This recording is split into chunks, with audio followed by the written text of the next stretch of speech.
It was just after midnight in a quiet corner of Manhattan. The streets glistened under a recent rain, and the wind carried a hush that only the city's tall towers could hold. Inside Trump Tower's polished lobby, the lights were dimmed to a soft glow, and a solitary janitor performed his final rounds. Most people imagine power lives on high floors, behind closed doors. Tonight, however, power was about to meet something far humbler. Donald Trump had returned late from a business gala. His coat was draped over one arm, and a half-gripped phone still rang in his other hand. He paused under a golden chandelier, listening to the echoes of his own footsteps on marble. This lobby had seen every kind of VIP, but he'd never stayed this late. Not by choice, at the far end of the hall, a low voice spoke to the janitor. "Excuse me, sir, could you point me toward the restroom?" Trump drew closer. The voice was warm, slightly accented. Marisol was a former elementary school teacher from the Bronx, now volunteering evenings at a community center across the street. The center's plumbing had broken, and she'd come here, hoping for a quick pit stop before catching the last bus home. The janitor, Javier, pointed her down a corridor and nodded, smiling gently. Marisol thanked him and began to walk away, until the corridor's end opened into Trump's private elevator lobby. She stopped, realizing she might be trespassing. Before she could backtrack, Trump appeared. "Restrooms there," he said, pointing to the men's door. Then his eyes softened. "You look lost," he added. Marisol hesitated, surprised that such a prominent figure would speak so directly. I just needed to use the facilities. The center's restroom is closed." Trump glanced at his own hallway, the opulence around him. "I never realized." He paused. "I'm Donald Trump."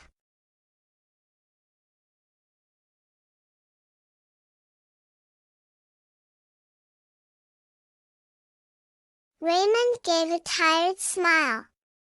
"It's honest work. My father cleaned floors too. My son's in college now, maybe he won't have to." Trump leaned forward. "What's he studying?" "Architecture," Raymond said, proudly. "He wants to build things. I told him. One day, maybe he'll build a tower even taller than this." Trump chuckled. "That's ambitious." Raymond shrugged.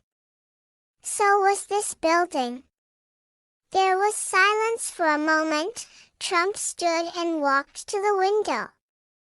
He spoke without turning. "You know, people think I had it easy. Rich father. Privilege. And yes, I had advantages.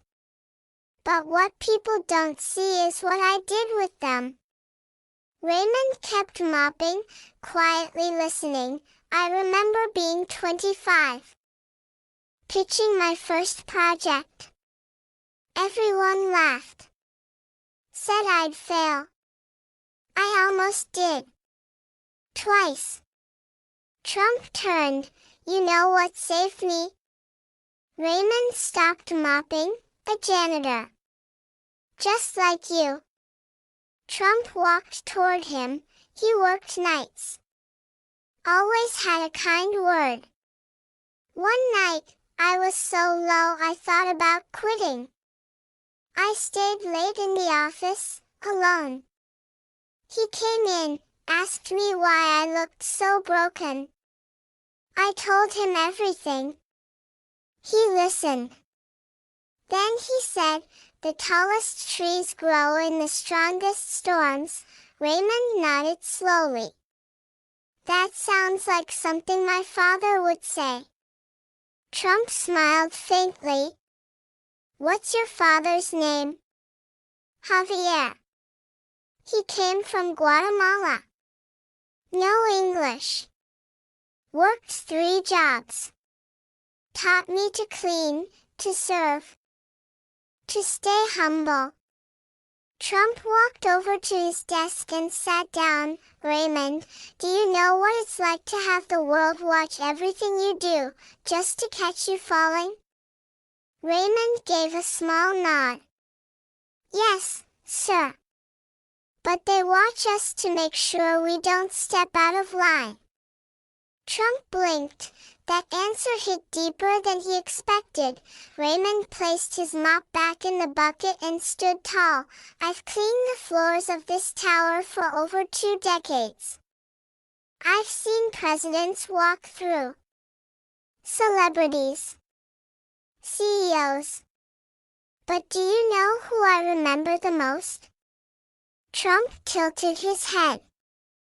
"People who say good evening. Who ask my name. Who don't throw trash like I'm not standing right there." Trump didn't reply. Then Raymond said, "You used to nod at me when you passed." "Not much. But it meant something." Trump looked down. "I forgot," he said quietly. "The higher I went, the less I looked down." Raymond smiled kindly.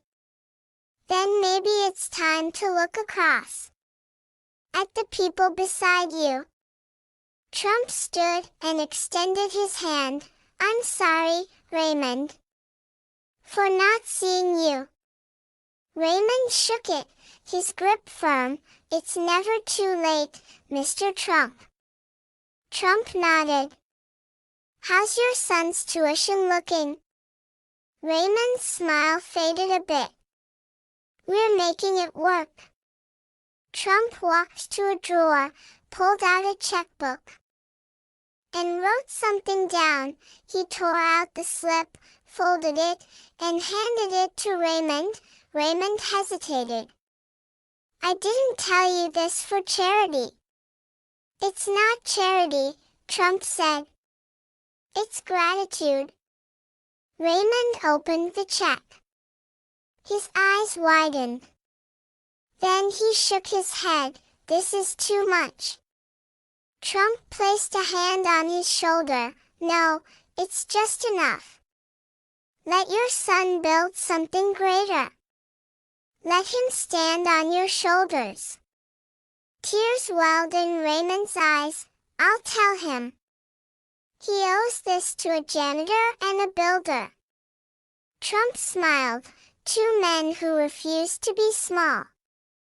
That night, Donald Trump didn't just see a janitor, he saw his own reflection, a man who kept going, even when no one clapped.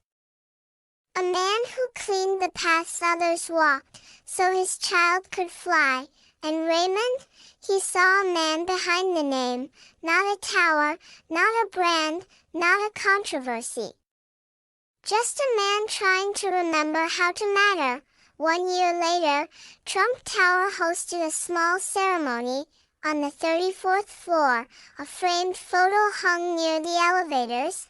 It showed Raymond and his son, Miguel, standing on a construction site beside blueprints. From floors to foundations, the American dream lives in those who never stop building. Trump didn't tweet it. He just stood there, watching people walk by, hoping they would stop long enough to read.